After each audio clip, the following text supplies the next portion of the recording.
The bullet grazed so close to Margaret's cheek that she felt the heat of it before her horse reared and nearly threw her into the dusty street of Tombstone, Arizona territory.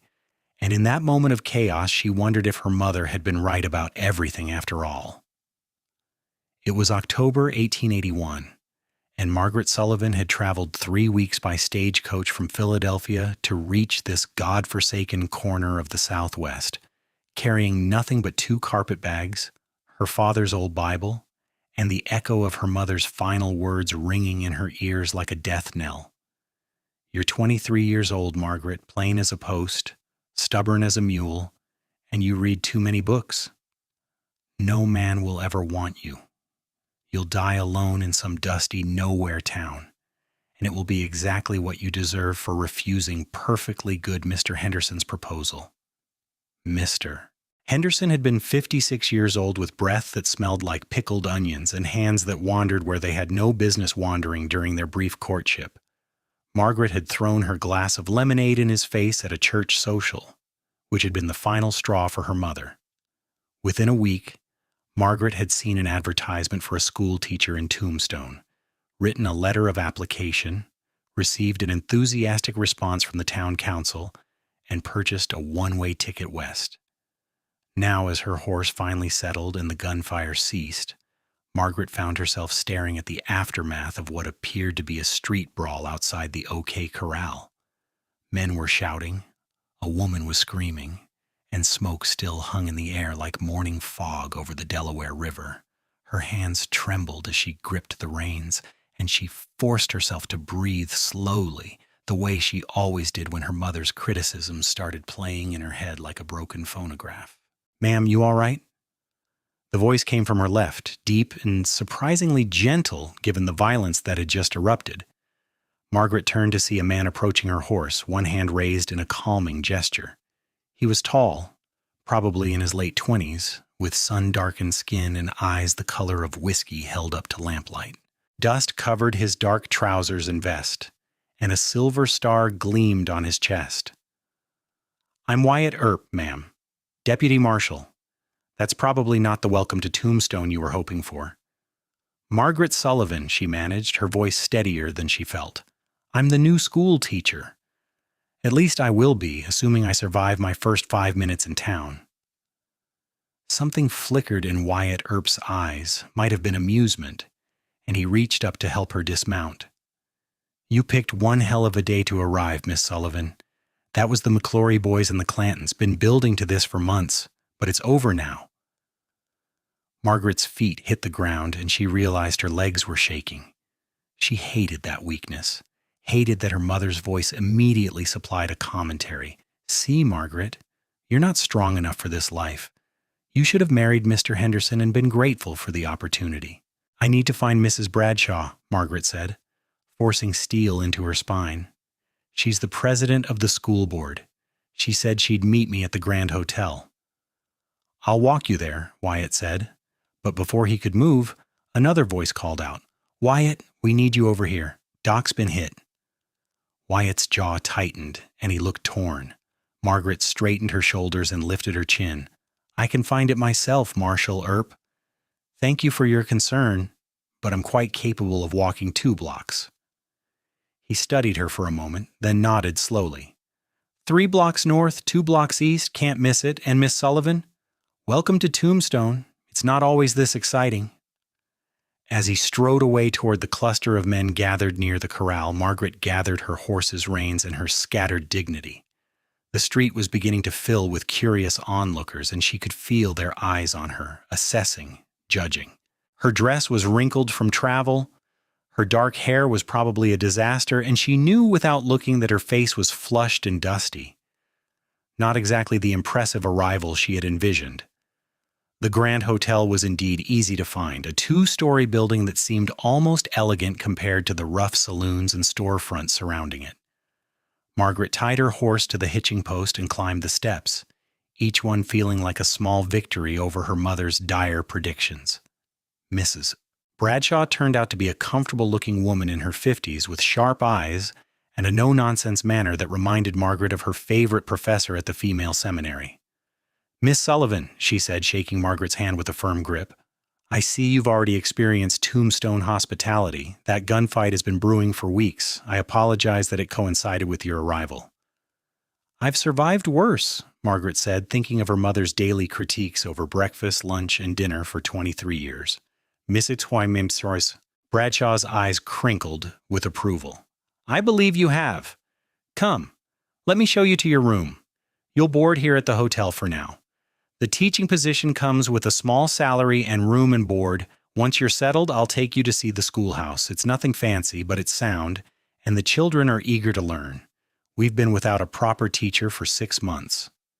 The room was small but clean, with a narrow bed, a washstand, a desk, and a window that looked out over Allen Street. Margaret set down her bags and moved to the window, watching the activity below.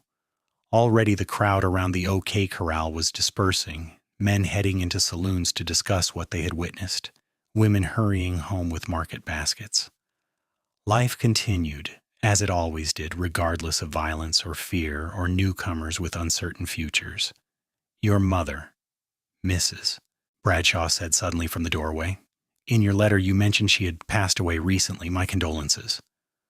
Margaret turned, surprised. Actually, she's quite alive. I'm not sure why I wrote that. But even as she said it, she knew exactly why. Because the mother who had spent 23 years telling Margaret she was worthless might as well have been dead. The woman who should have encouraged her daughter's intelligence and independence had instead tried to crush both. Margaret had mourned the mother she should have had, could have had, years ago. Mrs. Bradshaw studied her with those sharp eyes, then nodded as if Margaret had confirmed something. Well then, wash up, settle yourself, and meet me downstairs in an hour. We'll walk to the schoolhouse, and I'll introduce you to some of the families. Tomorrow you can begin preparing your lessons. Classes start Monday morning. After Mrs. Bradshaw left, Margaret poured water from the pitcher into the basin and washed her face and hands, scrubbing away the dust of travel and gunfights and old criticisms. She unpinned her hair, brushed it out, and repinned it into a neat bun.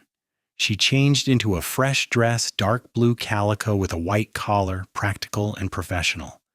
When she looked in the small mirror above the washstand, she saw what she always saw, a face that was pleasant enough but unremarkable, brown eyes that were perhaps too intense, a mouth that was perhaps too firm, a chin that was perhaps too stubborn. Plain as a post, her mother had said. But Margaret had long ago decided that intelligence mattered more than beauty, and independence mattered more than either. The schoolhouse was a simple wooden building at the edge of town. One large room with rows of benches, a teacher's desk at the front, a wood stove in the corner, and shelves lined with worn textbooks. It smelled of chalk and old wood and possibility. Margaret walked slowly through the space, running her hand over the desk, imagining it filled with children's voices, questions, discoveries.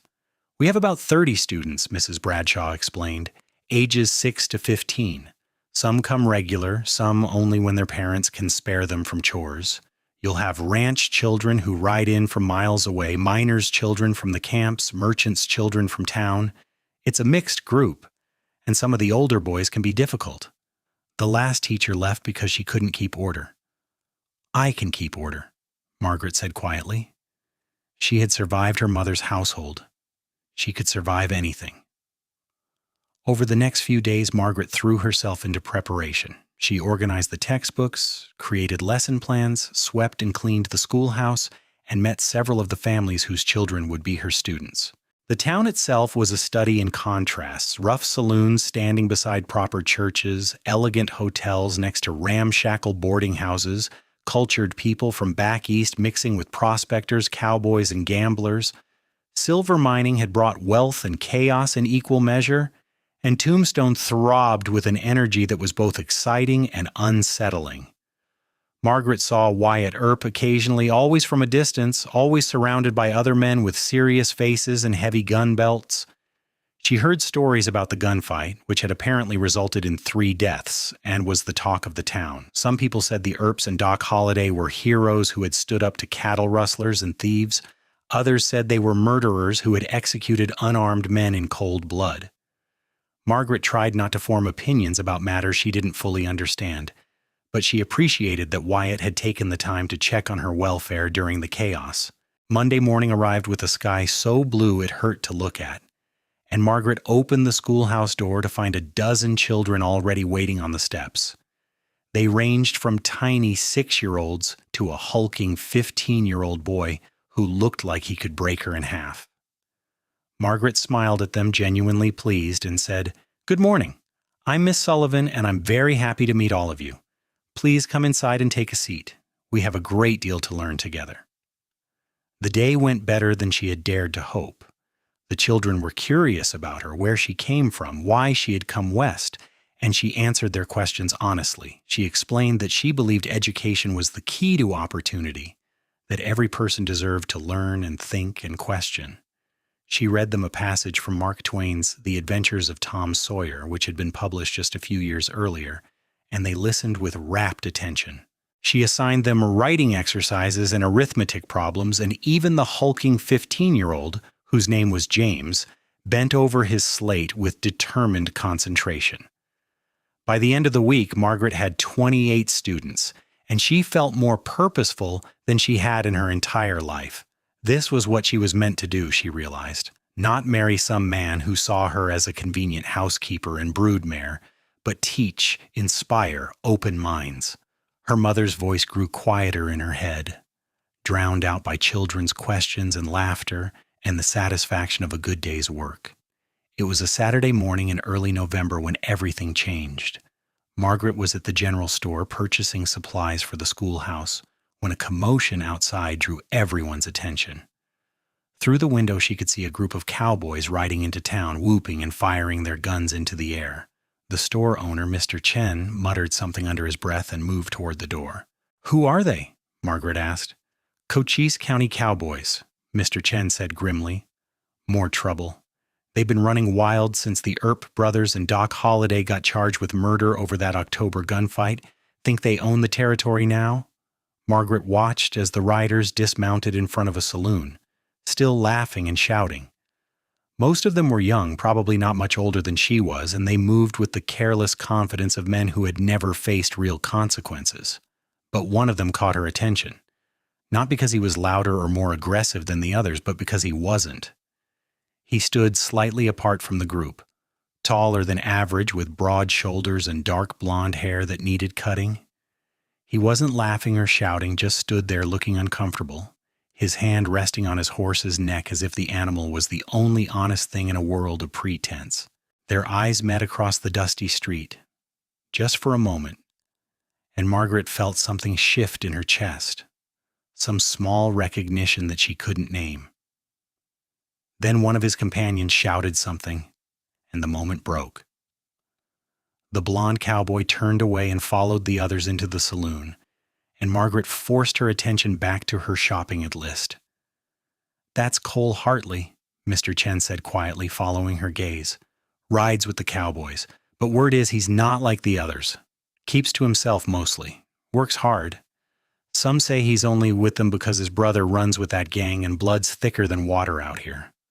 Margaret nodded, paid for her purchases, and left the store, trying not to think about whiskey-colored eyes or the way a stranger's uncomfortable expression had made her heart do something strange.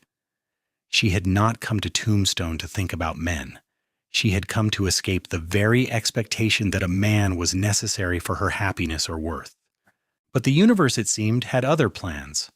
The following Monday, Cole Hartley walked into her schoolhouse. Margaret was in the middle of a geography lesson showing the younger children where Arizona Territory was on the map, when the door opened and the tall cowboy from Saturday stepped inside, holding a battered hat in his hands. The children all turned to stare, and Margaret felt her heart do that strange thing again, that little skip and jump that made no logical sense.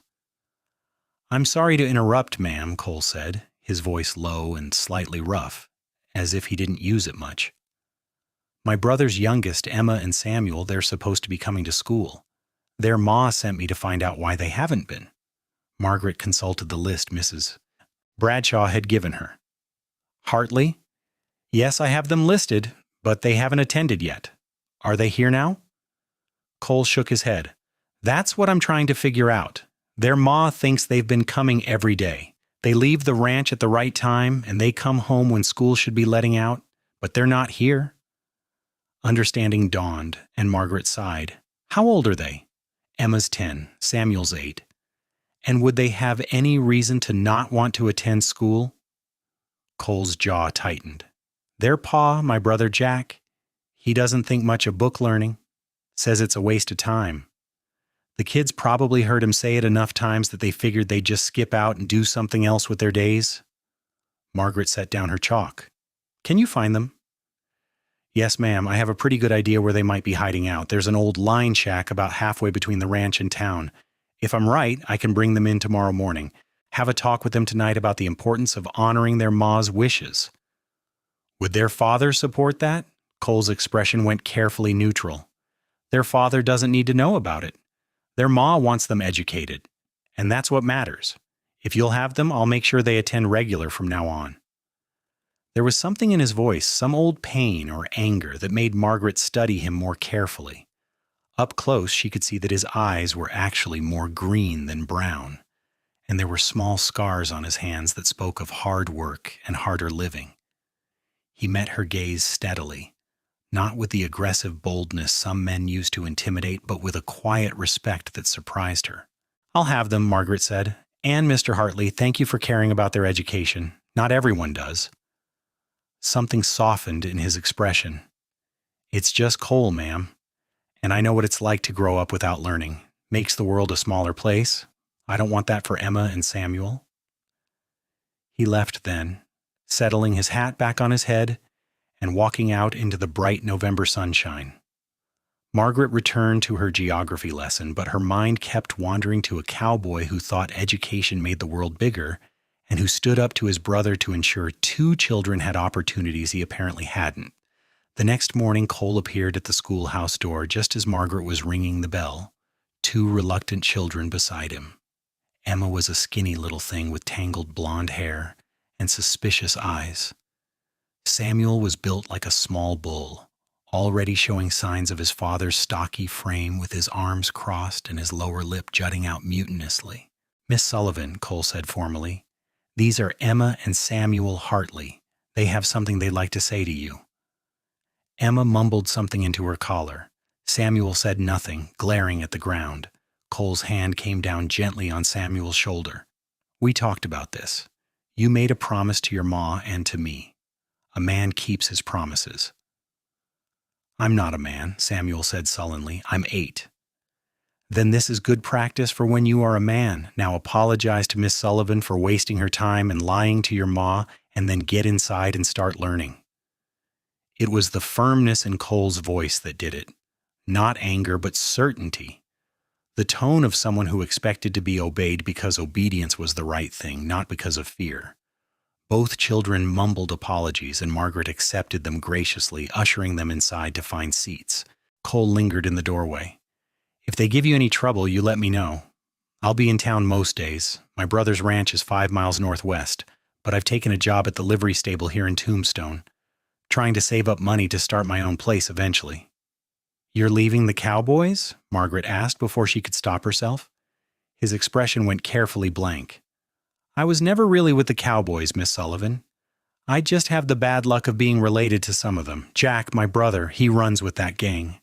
I've been staying at his ranch helping out, but it's time I made my own way. I don't agree with how they do things, the rustling and the trouble they cause. I want something different. Margaret understood wanting something different, wanting to escape the definitions other people tried to force onto you.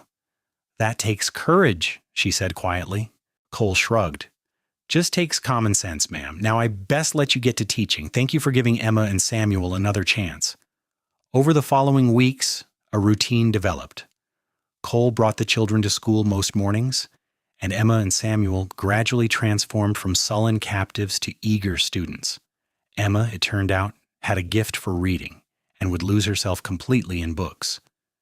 Samuel struggled with letters but excelled at arithmetic and could solve complex problems in his head.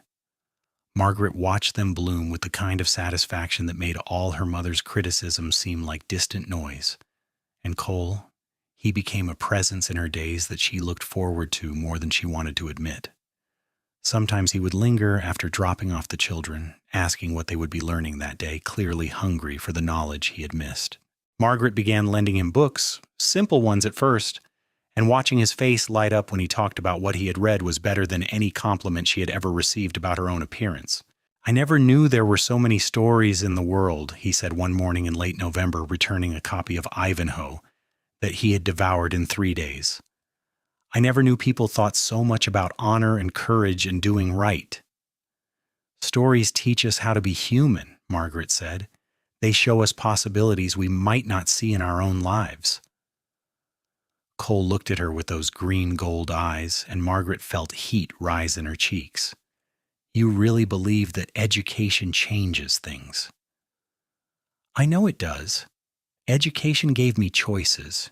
It gave me the ability to come here, to make my own living, to be independent. Without it, I would be stuck in a life someone else chose for me, probably married to a man I didn't respect, having children I wasn't ready for, dying slowly of boredom and resentment."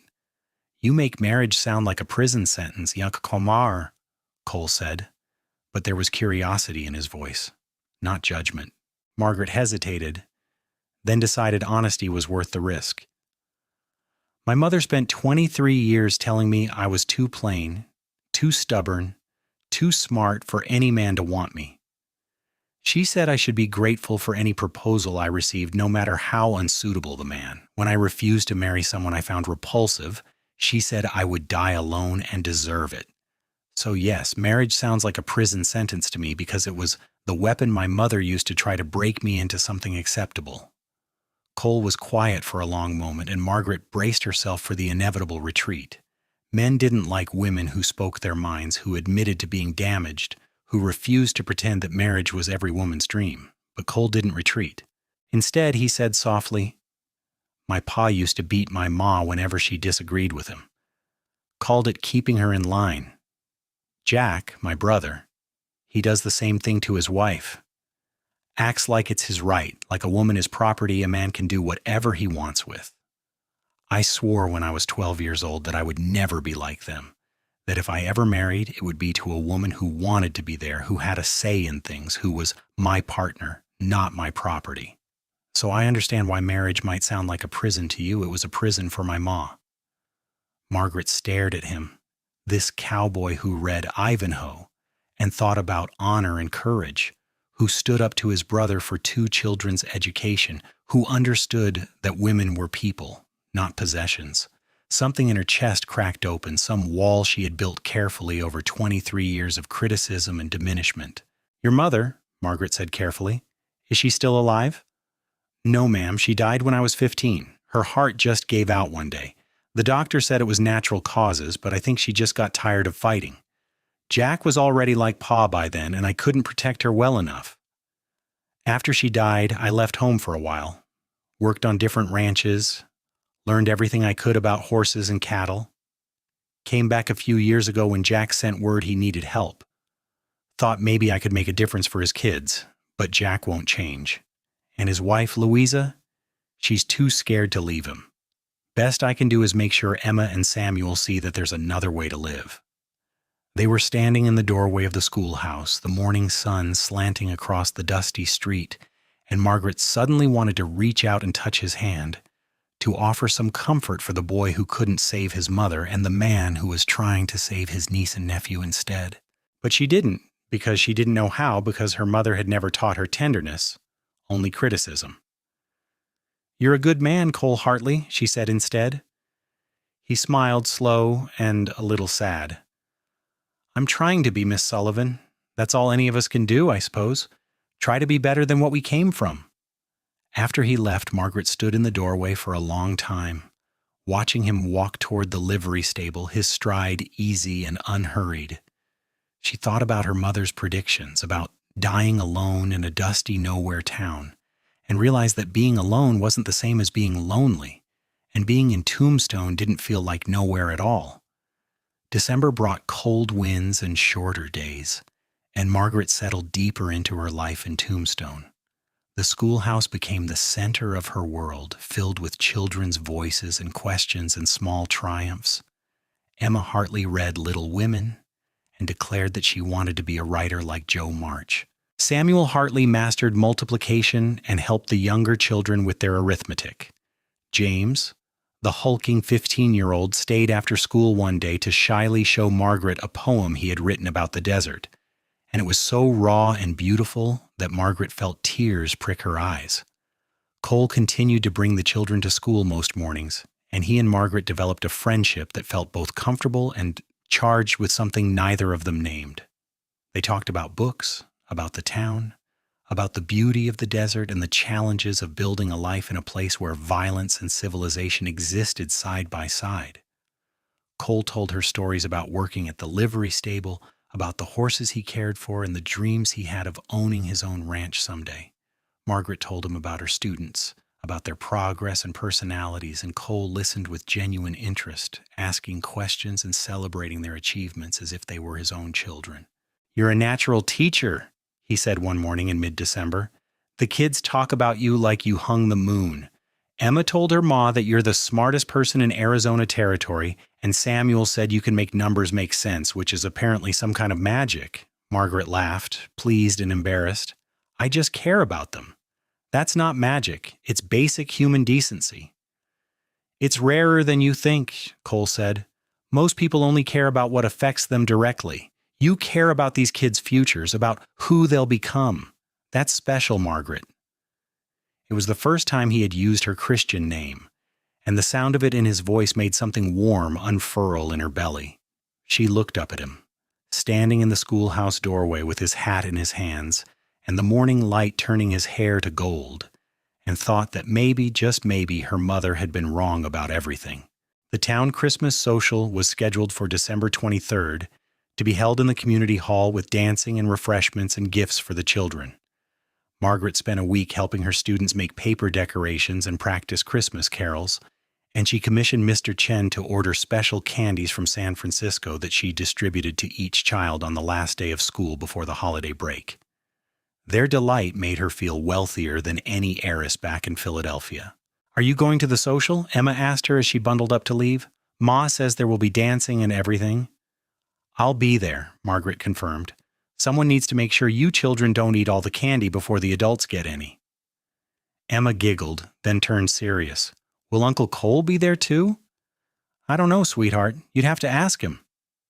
"He should go," Emma said, with the certainty of a 10-year-old matchmaker. "He never goes anywhere fun. He just works and reads and takes care of us. Ma says he needs to find himself a good woman and settle down, but Pa says no decent woman would have him because he's got no money and no prospects. But I think Pa's wrong. I think Uncle Cole is the best man in the whole territory, and any woman would be lucky to have him." Margaret's throat tightened. "I think you're right, Emma. Your Uncle Cole is a very good man." That evening, Margaret stood in front of her small mirror trying to decide what to wear to the social. She owned 3 decent dresses: the dark blue calico she wore to teach, a brown wool for everyday wear, and a dark green silk that had been her one extravagance before leaving Philadelphia. The green dress made her eyes look darker, brought out the few auburn highlights in her brown hair, and fit her figure in a way that was flattering without being improper. But wearing it felt like admitting something, like declaring that she cared about looking attractive. And for whom would she be making that declaration? She knew the answer, had known it for weeks now, maybe since that first morning when Cole had stood in her schoolhouse doorway and talked about making the world bigger through education. She was falling in love with a cowboy who read Ivanhoe, who fought for his niece and nephew's futures, who treated her like an equal instead of a burden or a trophy or a disappointment. But love was terrifying, and Margaret had spent 23 years learning that she wasn't the kind of woman men wanted. What if her mother had been right? What if Cole was just being kind, just being friendly, and she was reading far too much into simple conversations and shared books? What if she wore the green dress and let herself hope, and then spent the entire social watching him dance with other women, prettier women, women who knew how to flirt and charm instead of lecturing about the importance of education.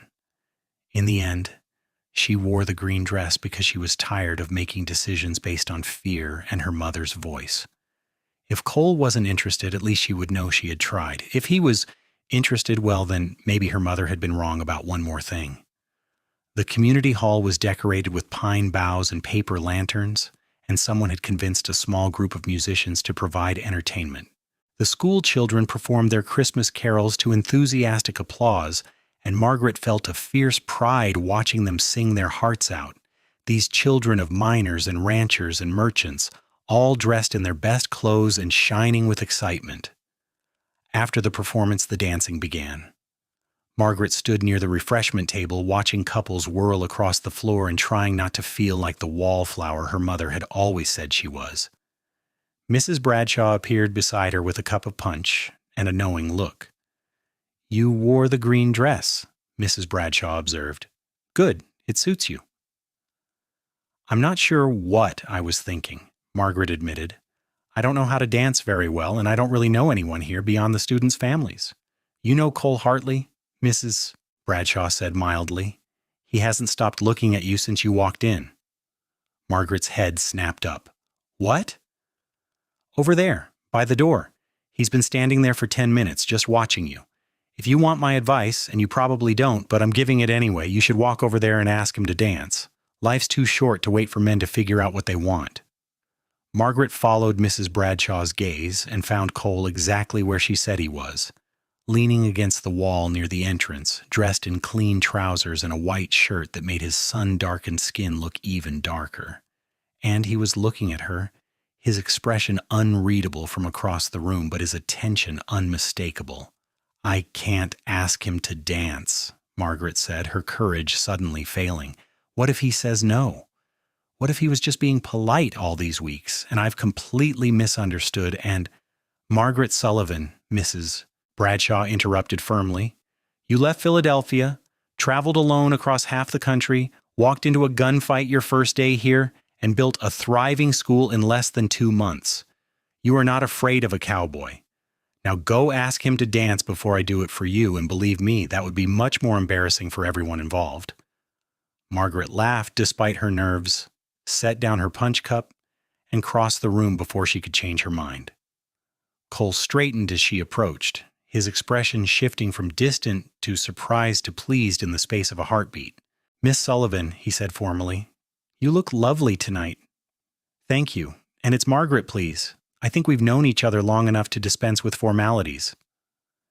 She took a breath, then said quickly before she lost her nerve, "Would you like to dance?" Cole's eyes widened. "You're asking me?" "Is that improper? I'm sorry, I don't know all the social rules here. Back east, women aren't supposed to ask men for anything.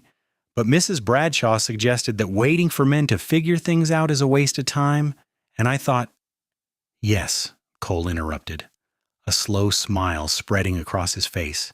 "Yes, I'd like to dance with you. I was standing over here trying to work up the courage to ask you myself.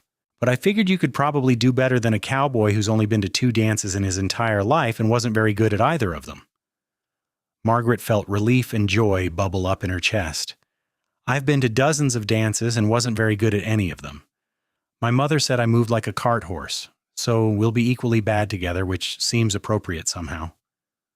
Cole held out his hand, and Margaret took it, feeling the calluses and scars and strength in his fingers as they closed around hers. He led her onto the floor just as the musician started a waltz, and then his hand was on her waist and they were moving together, and Margaret realized that maybe she had never been good at dancing before because she had never danced with someone who mattered. "You're not bad at this at all," Cole murmured, his breath warm against her temple. "Your mother was wrong." "She was wrong about a lot of things," Margaret said, allowing herself to move closer to feel the solid warmth of him, to breathe in the scent of soap and leather and something that was purely Cole. They danced 3 dances in a row, and Margaret stopped caring whether anyone was watching or judging. Cole held her like she was something precious, not fragile but valuable. And when he looked at her, she saw respect and desire and something deeper that made her heart race. Between dances, they stood together near the refreshment table, talking about everything and nothing, and Margaret realized that this was what she had been missing all her life. Someone who listened, who cared about her thoughts and dreams, who made her feel seen instead of tolerated. "I got you something," Cole said suddenly, reaching into his vest pocket, "for Christmas. It's not much, but I saw it and thought of you." He pulled out a small package wrapped in brown paper and tied with string. Margaret unwrapped it carefully to find a book, slim and leather-bound, the pages blank. "It's a journal," Cole explained, looking uncertain. "I thought maybe you could write down your lessons or your thoughts or just whatever you wanted.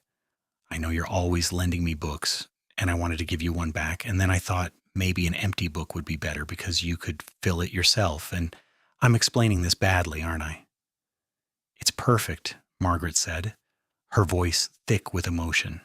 "It's the most thoughtful gift anyone has ever given me. Thank you, Cole." She saw relief flash across his face, followed by pleasure, and something inside Margaret shifted and settled, like a door closing on her old life and opening onto something new.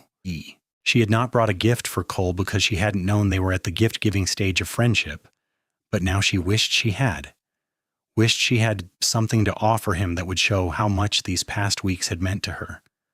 "I didn't bring you anything," she said regretfully. "I'm sorry, I should have thought—" "You gave me books," Cole interrupted. "You gave me stories and ideas and a whole world I didn't know existed. That's more than I ever expected from anyone." They stood there in the middle of the Christmas social, people dancing and laughing around them, and Margaret thought that maybe this was what falling in love felt like. Safe and terrifying all at once, like standing on the edge of something vast and unknown but wanting to jump anyway. "Cole," she began, not knowing how to finish the sentence, how to put into words what was happening inside her chest. But before she could continue, the door to the community hall slammed open and a group of men strode in, loud and drunk and looking for trouble. Margaret recognized some of them from that first day in Tombstone. Cowboys who ran with the criminal element, and her stomach sank. Cole's hand tightened on her arm, protective and tense. "Well, well," one of the men called out, swaggering toward them. "Look at this, boys. Cole Hartley playing at being respectable, dancing with the school teacher like he's some kind of gentleman." "Leave it alone, Jack," Cole said quietly, and Margaret realized with a start that the drunk man was his brother. They had the same build, the same general features, but Jack Hartley's face was twisted with meanness and alcohol, any potential kindness long since drowned. "I'll leave it alone when I'm good and ready," Jack said, stumbling closer. "You think you're better than us, little brother? Working at the livery stable, reading books, sniffing around respectable women? You're still just a Hartley, and no amount of pretending is going to change that."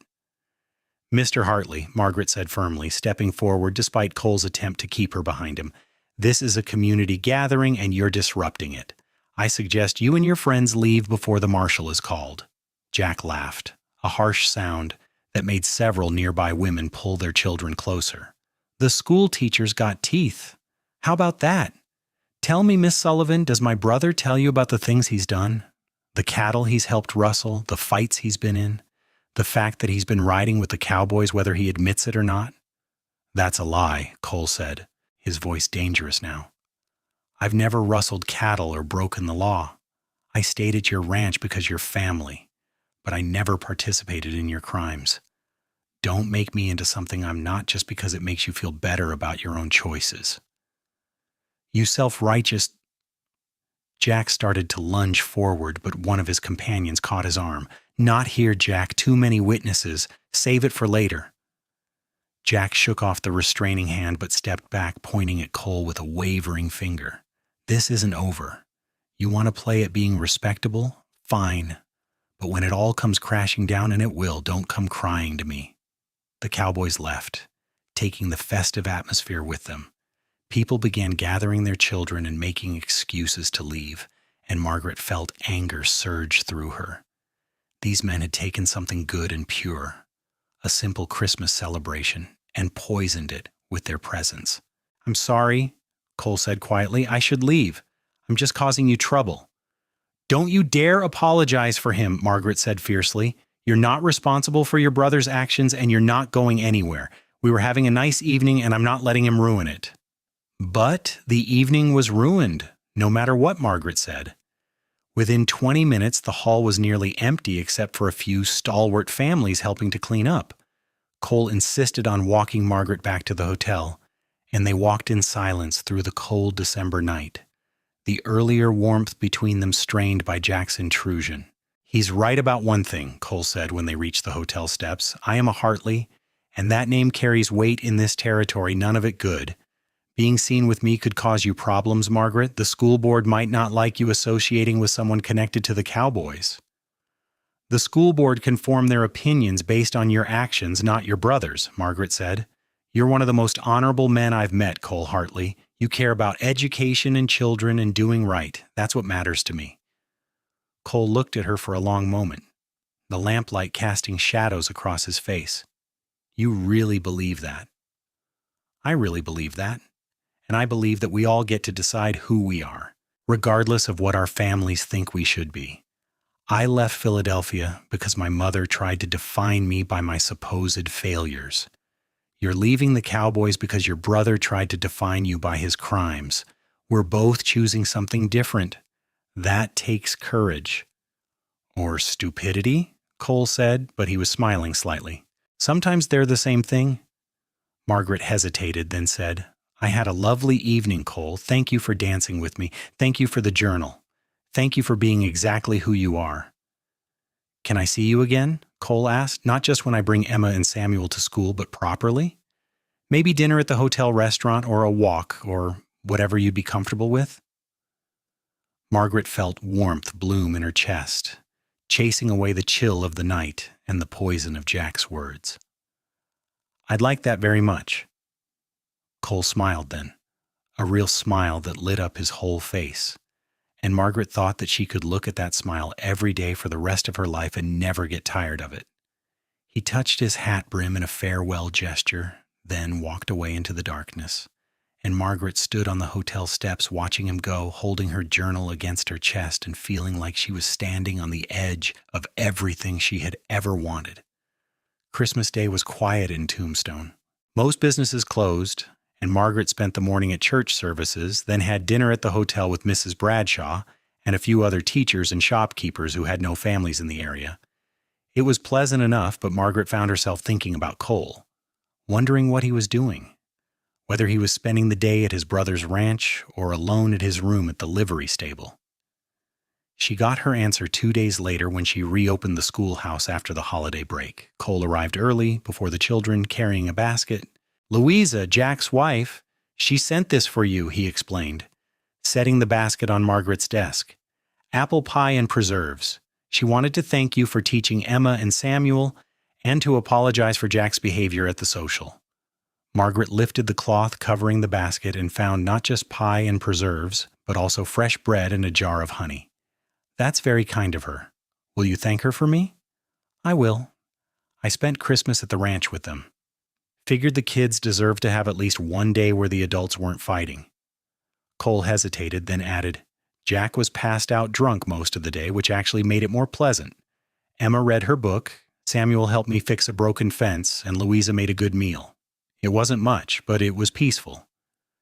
"And where are you living now? You mentioned renting a room at the livery stable?" "I've got a small room in the loft. It's not fancy, but it's mine, and it's quiet. I've been saving almost every dollar I make. Figured if I can save enough, I can maybe buy some land, start building my own place. It'll take years, but it's something to work toward."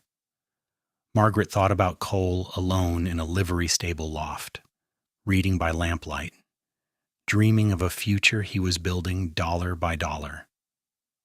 "What kind of place do you want to build?" Cole's eyes went distant, seeing something she couldn't. "Nothing too big. Just a small ranch, maybe 100 acres, room for some cattle and horses, a house with a real kitchen and a porch where you could sit in the evenings, maybe a garden. Somewhere peaceful, where the only noise is wind and birds and honest work. Somewhere far enough from town that you can't hear gunfights, but close enough that you're not completely isolated. He stopped, then laughed self-consciously. Sorry, I get carried away thinking about it sometimes. Don't apologize, Margaret said softly. It sounds beautiful. I hope you get everything you're dreaming of, Cole. He looked at her then, really looked at her, and Margaret felt the air between them grow heavy with unspoken things. Would you have dinner with me tomorrow evening? At the hotel restaurant, I checked, and they're serving pot roast, which is probably the most respectable meal I can afford. You don't have to spend your savings on dinner, Margaret protested. I want to. I want to take you to dinner properly, like you deserve. Will you come? How could she say no to that? Yes, I'll come. I'd be honored. The next evening, Margaret changed into her green dress again and met Cole in the hotel restaurant. It was a small establishment with maybe a dozen tables, but the tablecloths were clean, the food was good, and Margaret didn't think she had ever enjoyed a meal more. They talked for 2 hours about books and dreams and the future they both hoped to build. Cole told her more about his childhood, about watching his father slowly destroy his mother's spirit, about the day he left home, and the years he spent learning to be a different kind of man. I never wanted to be like him, Cole said. But I was so afraid that it was just in my blood, that I'd wake up one day and find myself using my fists instead of my words, taking what I wanted instead of earning it. That's why I've been careful about relationships, about getting too close to anyone. I didn't want to risk hurting someone the way my pa hurt my ma. Margaret reached across the table and took his hand, feeling brave and terrified at once.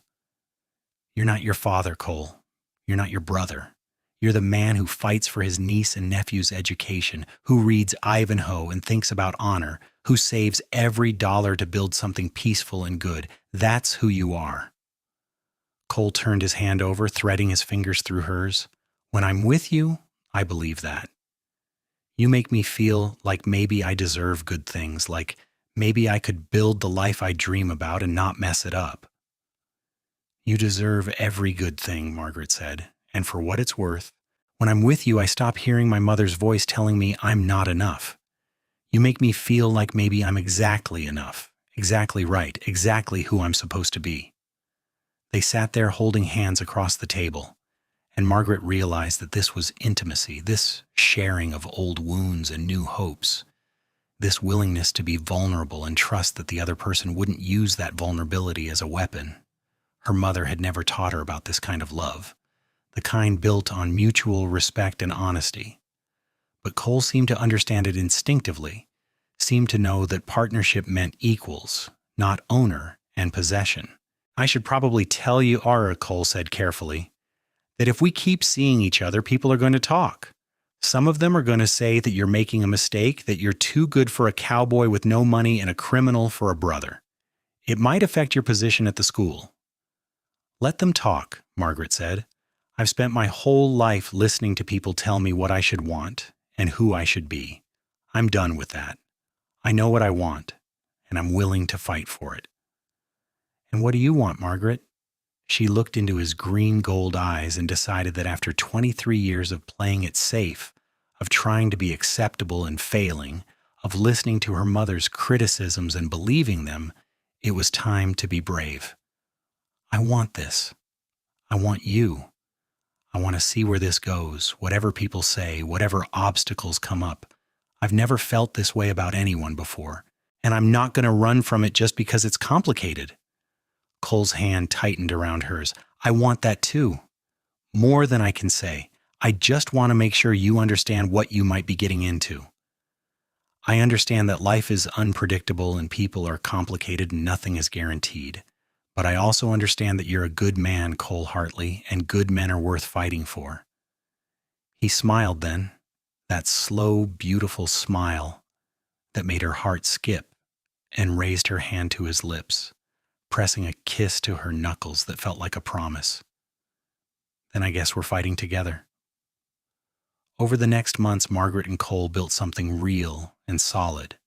They had dinner together once or twice a week, took walks along the edge of town when the weather was pleasant, and talked about everything under the sun.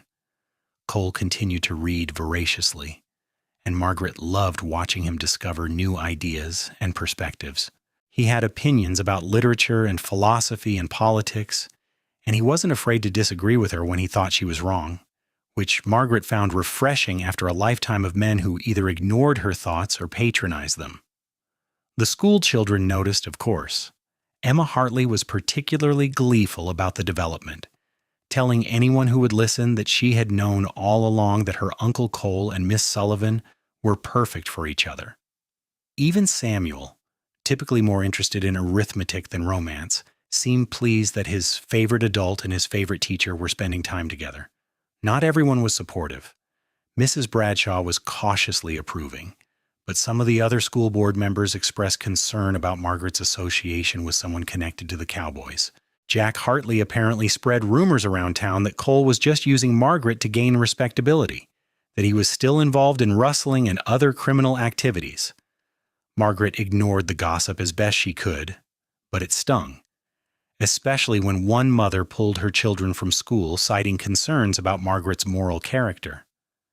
"Maybe I should step back," Cole said one evening in late February. They were walking along Allen Street, the desert sunset painting the sky in shades of orange and purple. "I don't want to cost you your position. Teaching matters too much to you." "No," Margaret said firmly. "I'm not letting gossip and small-minded people dictate my life. That's exactly what I left Philadelphia to escape. If the school board decides to dismiss me for courting an honest, hard-working man who happens to have a criminal for a brother, then that says everything about them and nothing about us." "You're sure?" Margaret stopped walking and turned to face him, right there in the middle of the street with people passing by and the evening light turning everything golden. "I'm sure. Cole, you make me happy. You make me feel valued and respected and seen. I'm not giving that up because of other people's prejudices." Cole cupped her face in his hands, his touch gentle and reverent, and Margaret's breath caught in her throat. "Margaret Sullivan, you're the bravest person I've ever met, and the stubbornest, and the smartest, and the most beautiful, inside and out." "My mother always said I was plain as a post," Margaret whispered. "Your mother was blind," Cole said, and then he was kissing her, soft and careful at first, then deeper when Margaret wound her arms around his neck and kissed him back with all the pent-up longing and hope and joy she had been carrying.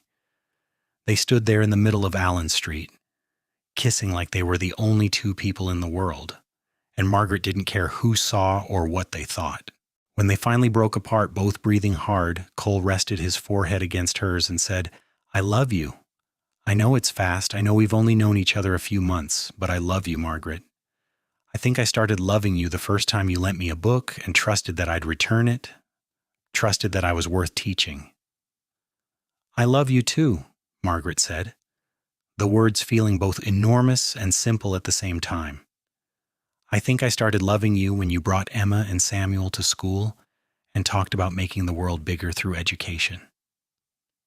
They stood there in the gathering twilight, holding each other and grinning like fools, and Margaret thought that this was what her mother had said she would never find: a man who loved her mind as much as her heart, who valued her strength instead of fearing it, who wanted a partner instead of a subordinate.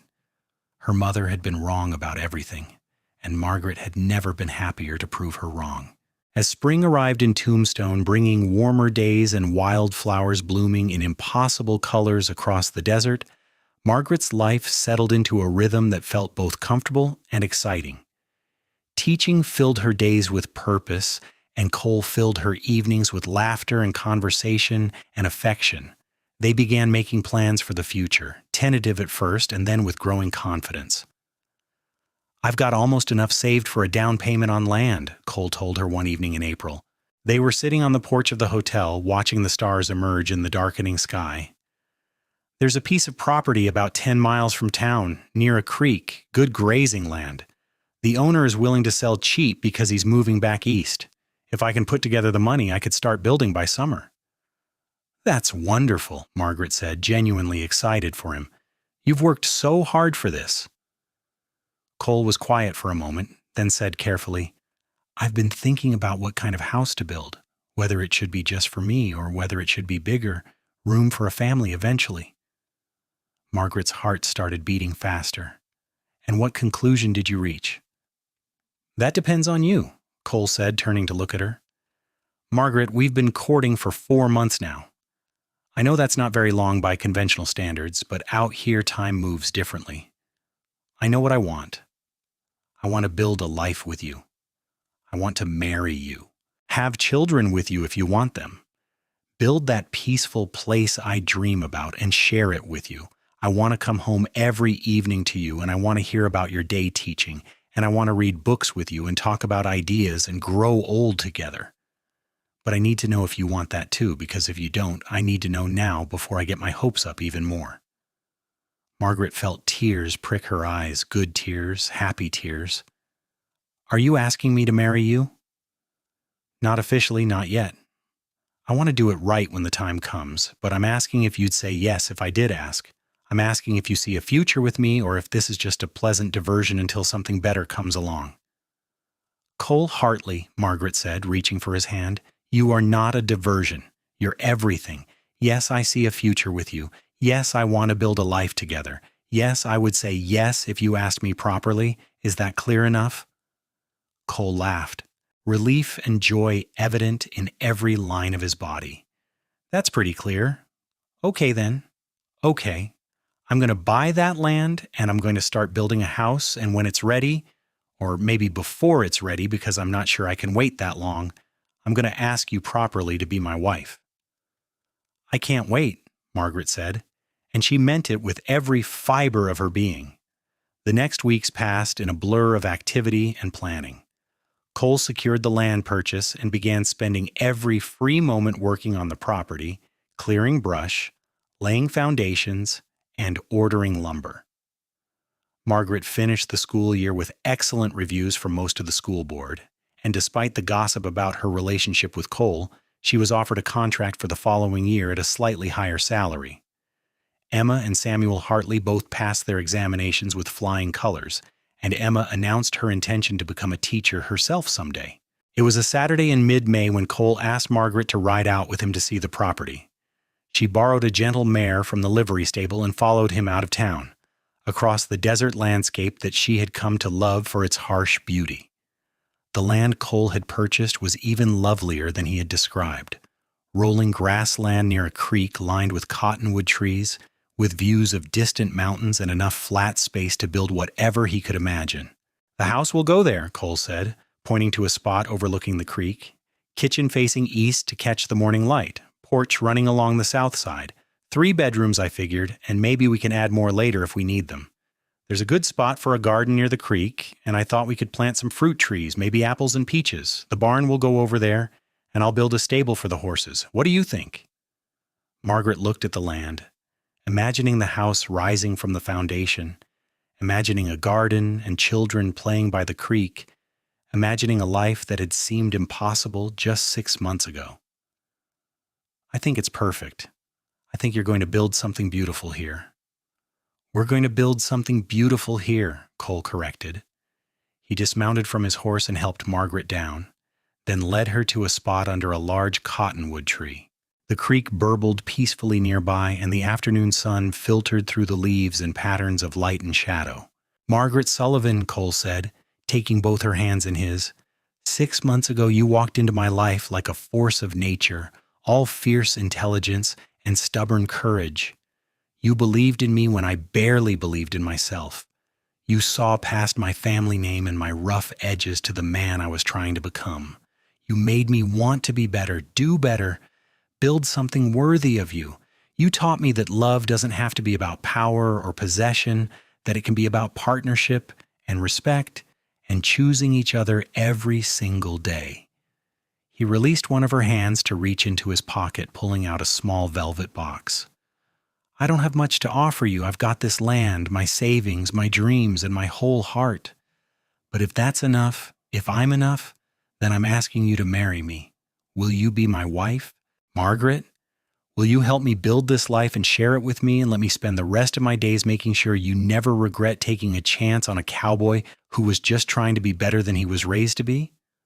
Margaret looked at Cole.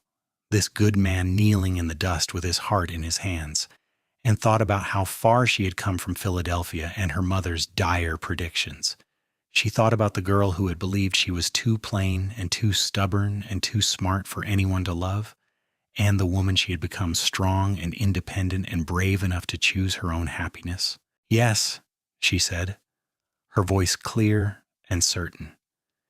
"Yes, I'll marry you, Cole Hartley. I'll help you build this life, and I'll share it with you, and you'll never have to wonder if you're enough because you're everything I need." Cole stood up and opened the box, revealing a simple gold band with a small diamond that caught the sunlight.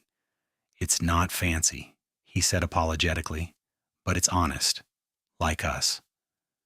"It's perfect like us," Margaret corrected, and held out her hand so he could slip the ring onto her finger. It fit perfectly, as if it had been made for her. And when Cole pulled her into his arms and kissed her, Margaret felt like every hard thing she had ever endured had been worth it to arrive at this moment, this place, this man. They were married 6 weeks later in late June, in a simple ceremony at the church with Mrs. Bradshaw and the livery stable owner as witnesses. Emma and Samuel Hartley were there, Emma crying happy tears and Samuel trying to look manly and composed. Even Louisa came, without Jack, bringing a beautiful quilt she had sewn as a wedding gift. Margaret wore a simple white dress she had made herself with wildflowers in her hair, and Cole wore a new suit that he had saved for months to afford. When the minister pronounced them husband and wife, Margaret felt a completeness she had never experienced, a sense of being exactly where she belonged with exactly the right person.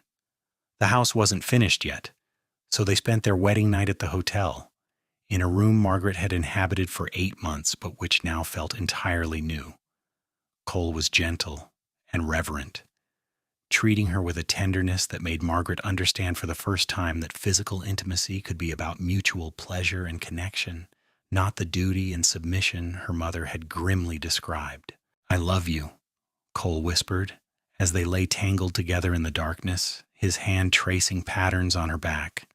"I love you so much it scares me sometimes. I keep thinking I'll wake up and this will all be a dream." "It's not a dream," Margaret assured him, pressing a kiss to his chest. "It's real, and it's ours, and we're going to be so happy, Cole, I promise you that." And they were happy, deliriously so. Margaret continued teaching through the summer at a small summer school program for children whose families needed supervision during working hours. Cole worked from dawn until dusk on the house, and on weekends Margaret would ride out to help him, painting walls and planting the garden and choosing colors for curtains. By September, the house was finished enough to move into, a small but solid structure with the promised east-facing kitchen and south-facing porch, 3 bedrooms waiting to be filled, and a view that took Margaret's breath away every single morning. Margaret commuted into town for teaching, a 40-minute ride that she came to cherish for the quiet thinking time it provided. Some of the school board members had been scandalized by her marriage to Cole, but Mrs. Bradshaw had fought for her position, and ultimately Margaret's excellent teaching record spoke for itself. She kept her job, now as Mrs. Margaret Hartley, and her students adapted quickly to calling her by her new name. Life settled into a comfortable rhythm. Cole worked the ranch, building up a small herd of cattle and breeding horses that were becoming known throughout the territory for their quality. Margaret taught during the day and helped with ranch work in the evenings, discovering that she enjoyed the physical labor and the satisfaction of building something tangible. They read together in the evenings, discussed books and ideas, and made love with increasing confidence and joy. In February of 1882, Margaret realized she was pregnant. The realization came gradually: missed monthly courses and morning queasiness, and a sudden aversion to the smell of coffee. She waited to tell Cole until she was certain, then chose a quiet Sunday morning when they were sitting on the porch watching the sunrise. "I have something to tell you," she said, taking his hand. "We're going to have a baby. Sometime in late August or early September, I think." Cole went very still, his hand tightening around hers. "A baby," he repeated, his voice rough with emotion. "We're going to be parents." "Are you happy?" Margaret asked, suddenly uncertain. They had talked about children in abstract terms, but the reality was different, immediate, both thrilling and terrifying. Happy? Cole turned to her, and there were tears in his eyes. Margaret, I'm overwhelmed. I'm thrilled. I'm absolutely terrified that I'll mess it up and turn out like my father despite all my best intentions. But mostly I'm so grateful that I get to do this with you, that our child will have you as a mother, that we get to build this family together. You're not going to turn out like your father, Margaret said firmly. You're going to be an amazing father because you care about being one, because you think about what kind of man you want to be. That makes all the difference. The pregnancy progressed smoothly through spring and into summer. Margaret taught through the end of the school year in May, then took the summer off to prepare for the baby.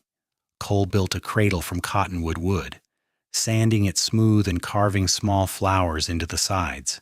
Margaret sewed tiny clothes and blankets, and they turned one of the spare bedrooms into a nursery, painting it a soft yellow that caught the morning light. Emma and Samuel were ecstatic about the coming baby, riding out to the ranch every weekend to help prepare and to ask endless questions about what the baby would be like. Emma had started at the advanced school in town, excelling in literature and composition, still determined to become a teacher. Samuel was working at his father's ranch but spent as much time as possible at Cole and Margaret's place, clearly preferring his uncle's calm company to his father's volatile moods. I'm going to teach the baby everything I know, Emma announced one Saturday in July. Reading and writing and arithmetic and everything, the baby is going to be the smartest baby in Arizona territory. With you as a cousin and teacher, I don't doubt it, Margaret said, smiling at Emma's enthusiasm. In late August, on a night when the heat had finally broken and a cool breeze drifted through the bedroom windows, Margaret went into labor. Cole rode into town to fetch the doctor while Louisa stayed with Margaret, coaching her through contractions and offering comfort. The labor was long and difficult, lasting through the night and into the next day, and there were moments when Margaret understood why women feared childbirth, moments when she thought her body might simply give up under the strain. But Cole was there, holding her hand, wiping her forehead, telling her she was strong and brave and that she could do this. And finally, as the sun was setting on the second day, their daughter was born, tiny and perfect and screaming with impressive lung power. You have a daughter, the doctor said, placing the baby in Margaret's arms. A healthy, beautiful daughter. Margaret looked down at the red-faced, dark-haired infant, feeling a love so fierce and immediate that it took her breath away. This was her daughter, hers and Cole's, a person they had created together out of love and hope. Cole sat beside her on the bed, one arm around Margaret and one finger gently stroking their daughter's tiny hand, and Margaret saw tears streaming down his face. She's perfect, he whispered. She's absolutely perfect. Thank you, Margaret. Thank you for her, for this, for everything. They named her Sarah Rose Hartley. Sarah after Margaret's grandmother, who had been the only member of her family to support her education, and Rose because the wild roses had been blooming the day Margaret arrived in Tombstone. Sarah had Cole's green-gold eyes and Margaret's serious expression. And from the beginning she had a personality that suggested she would be as stubborn and intelligent as her mother. The next years passed in a blur of sleepless nights and first smiles and first words and first steps. Margaret returned to teaching part-time when Sarah was 6 months old, bringing the baby with her to school and letting the older students help care for her. Sarah became the schoolhouse mascot, gurgling happily from her basket while Margaret taught lessons, and the children competed for the privilege of holding her during the recess. Cole's ranch prospered, his horses gaining a reputation that brought buyers from as far away as Texas and California. He hired 2 ranch hands to help with the work, good men who treated Margaret with respect and taught Sarah to ride almost before she could walk. The house was expanded with a proper dining room and a 4th bedroom, and the garden grew to include not just vegetables, but flowers that Margaret cultivated with joy. In the spring of 1884, when Sarah was 18 months old, Margaret discovered she was pregnant again. This time the pregnancy was easier, perhaps because she knew what to expect, and in December she gave birth to a son they named Thomas, after Cole's maternal grandfather, who had been the one decent man in Cole's family history. Thomas had Margaret's dark hair and Cole's easy smile. And from the beginning he was a calm, sweet-natured child who seemed content to observe the world with quiet curiosity. Jack Hartley died in 1885, shot during a botched robbery in New Mexico territory. Louisa and the children stayed on at the ranch, but without Jack's negative influence, the entire family dynamic shifted. Emma graduated from advanced school and began teaching at a school in Tucson. Samuel, now 18, came to work full-time at Cole's ranch, having finally escaped his father's shadow and begun building his own life based on honest work and integrity. Margaret and Cole's life continued to unfold with both challenges and joys. There were hard years when drought threatened the cattle and tough winters when the children were sick and Cole worried about money, but there were also beautiful years when the rains came and the grass grew thick and green, when the children thrived and laughed and filled the house with energy and love, when Margaret and Cole would sit on the porch in the evenings and marvel at what they had built together. In 1887, Margaret gave birth to their third child, another daughter they named Elizabeth after the poet Elizabeth Barrett Browning, whose sonnets Margaret had loved since girlhood. Elizabeth had red gold hair that came from some distant ancestor and a tempestuous personality that kept her parents on their toes from the moment she arrived. By 1890, Cole's ranch had grown to 300 acres with a solid herd of cattle and a thriving horse breeding program. The original small house had been expanded twice more, now including a proper parlor, a library lined with books, and 5 bedrooms. Sarah, now 8, was reading at a level far beyond her years and helping her mother teach the younger children. Thomas, at 6, showed a gift for working with animals that exceeded even his father's natural ability. Elizabeth, at 3, was a whirlwind of energy and questions and fierce affection. Margaret still taught, now as the head teacher at a school that had expanded to 3 teachers and 60 students. She had become a respected member of the community, known for her dedication to education and her ability to inspire even the most reluctant students. Mrs. Bradshaw had retired 2 years earlier, and Margaret had taken over many of her duties on the school board, fighting for better resources and higher standards. One evening in late spring 1890, Margaret and Cole sat on their porch after the children were in bed, watching the stars emerge in the darkening sky. Cole had his arm around her shoulders, and Margaret leaned into him, feeling the solid warmth and comfort of nearly 9 years of marriage. "Do you ever think about Philadelphia?" Cole asked. "About what your life would have been like if you had stayed?"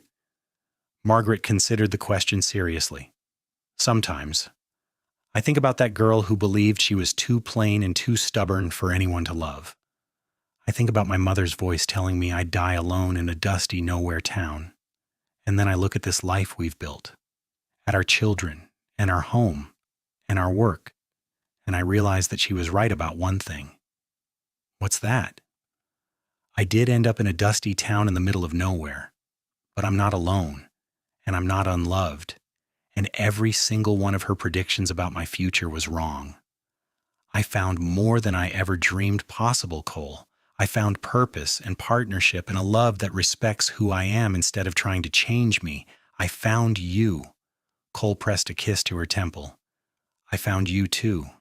Or maybe you found me. Either way, I'm grateful every day that you got off that stagecoach in October 1881 and decided to stay."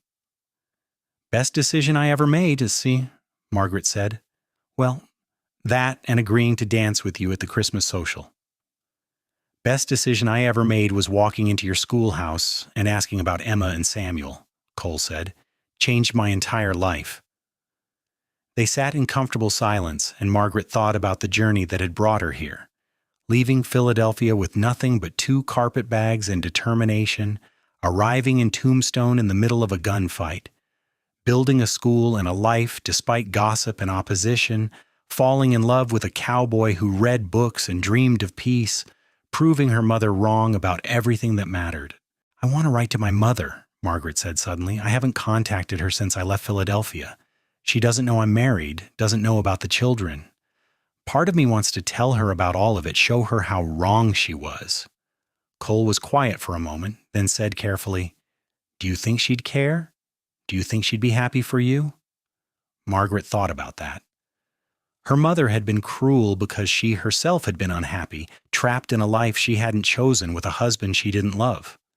Her criticisms of Margaret had been projections of her own disappointments and regrets. Would she be capable of celebrating Margaret's happiness?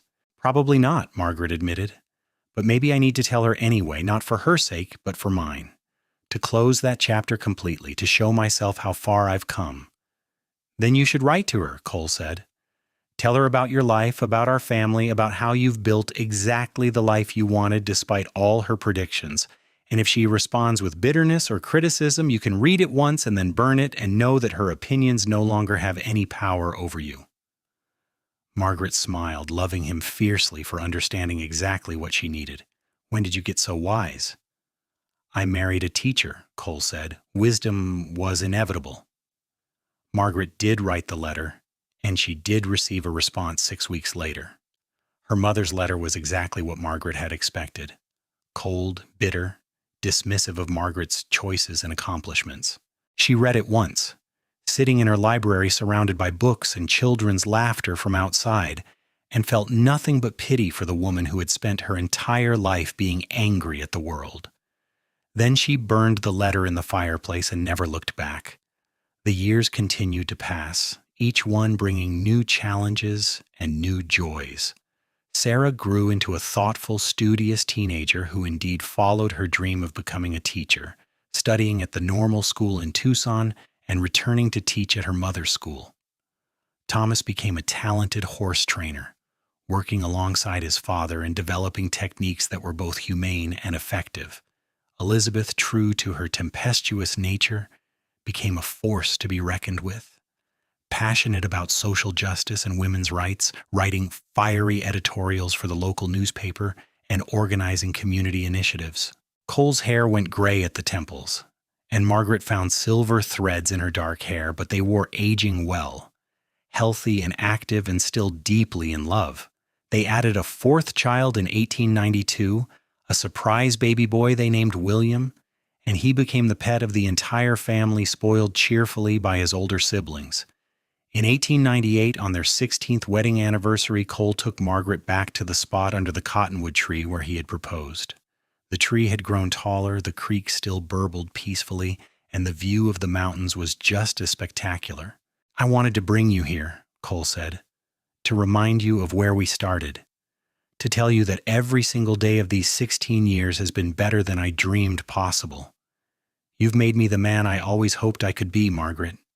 You've given me a life I'm proud of, a family I love, and a partnership that makes me grateful every morning I wake up. Margaret looked at him, this cowboy she had fallen in love with in a schoolhouse doorway, now gray-haired and weathered, but still the kindest, most honorable man she had ever known. You made me believe I was worth loving, she said. You proved my mother wrong about everything. You asked for my hand when she said no one ever would. And you've spent 16 years showing me that love can be about respect and partnership and choosing each other every single day. I love you more now than I did when we stood here in 1881, which I wouldn't have thought possible. Cole pulled her into his arms, and they kissed under the cottonwood tree with the Arizona sun warming their backs and 16 years of history and love between them. When they finally pulled apart, Margaret rested her head on his chest and listened to his heartbeat, steady and strong and true. Thank you, she whispered. For what? For proving her wrong, for asking for my hand, for giving me this life. Thank you for saying yes, Cole replied. Best thing that ever happened to me was you saying yes. They stood there for a long time. Two people who had found each other against all odds and built something beautiful together. And Margaret thought that this was what happiness looked like. Not perfect, not easy, but real and earned, and absolutely worth every moment of struggle it had taken to find. Years later, when Margaret was an old woman with white hair and grandchildren climbing on her lap, she would tell the story of how she came to Arizona territory with nothing but stubbornness and determination, how she met a cowboy who believed in education and honor, how they built a life together based on mutual respect and genuine love. And when her grandchildren asked if she ever regretted leaving Philadelphia, leaving behind the life her mother wanted her to have, Margaret would smile and say no, not for a single moment, because the best decision she ever made was getting on that stagecoach headed west and giving herself permission to want something more. The ranch prospered over the decades, becoming one of the most successful in southern Arizona. Margaret's school produced generation after generation of educated, thoughtful citizens. Sarah became a renowned educator who opened schools across the territory. Thomas bred horses that were sought after throughout the West. Elizabeth became a lawyer, one of the first women to practice law in Arizona, fighting for women's rights and social justice. William followed his father's footsteps into ranching, eventually taking over the family property and running it with the same integrity and vision Cole had established. Cole and Margaret grew old together in the house they had built, surrounded by children and grandchildren and great-grandchildren, their love story becoming the stuff of family legend.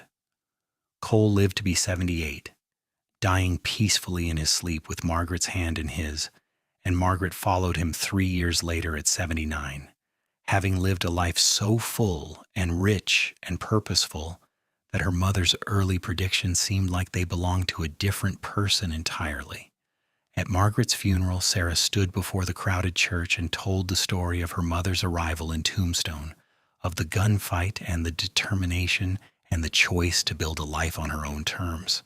She told the story of a woman who refused to believe she was unlovable just because someone said so, who proved that intelligence and stubbornness were strengths rather than flaws, who built a legacy of education and love that touched hundreds of lives. My mother used to tell us, Sarah said, her voice strong and clear, that her own mother said she'd never find a man, that she was too plain and too difficult for anyone to want. And she used to laugh when she told that story, because a cowboy named Cole Hartley proved her mother wrong in every possible way. He didn't just find her, he cherished her. He didn't ask for her to change, he asked for her hand. And together they built a love story that showed all of us what partnership really means. They showed us that love isn't about one person submitting to another. It's about two people choosing each other every single day, supporting each other's dreams, respecting each other's strengths, and building something together that's stronger than what either could build alone. As the congregation filed out of the church after the service, past the casket holding Margaret's remains, they walked beneath a banner the family had hung featuring words from Margaret's own journal. The journal Cole had given her that first Christmas. I came to Tombstone expecting nothing. I found everything. Not because I changed who I was, but because I finally found someone who loved exactly who I was. That is the greatest gift, and I am grateful beyond measure. The story of Margaret Sullivan and Cole Hartley became part of local legend, told and retold, a reminder that love comes in unexpected forms and that sometimes the things we're told we'll never have are exactly the things we need to fight for. The house they built still stood decades later, occupied by William's descendants, and people would point to it and tell the story of the Philadelphia school teacher and the cowboy who built something beautiful together in the Arizona desert. And in the cemetery on the hill overlooking the ranch, two headstones stood side by side. Margaret Sullivan Hartley, 1858 to 1940, teacher, wife, mother she proved them all wrong. Cole Hartley, 1856 to 1937, rancher, husband, father.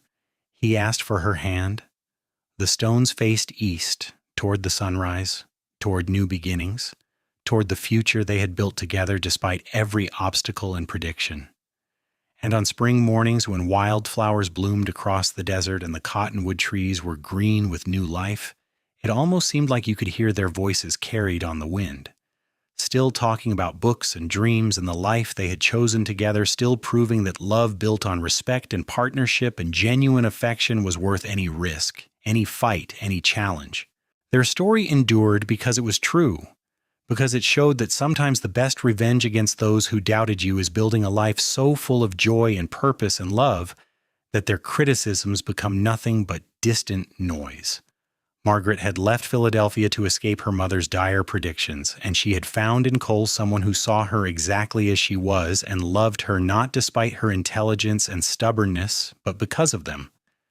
And so the story ended, as all the best stories do, not with a dramatic conclusion, but with a life well lived, a love well earned, and a legacy that touched generations.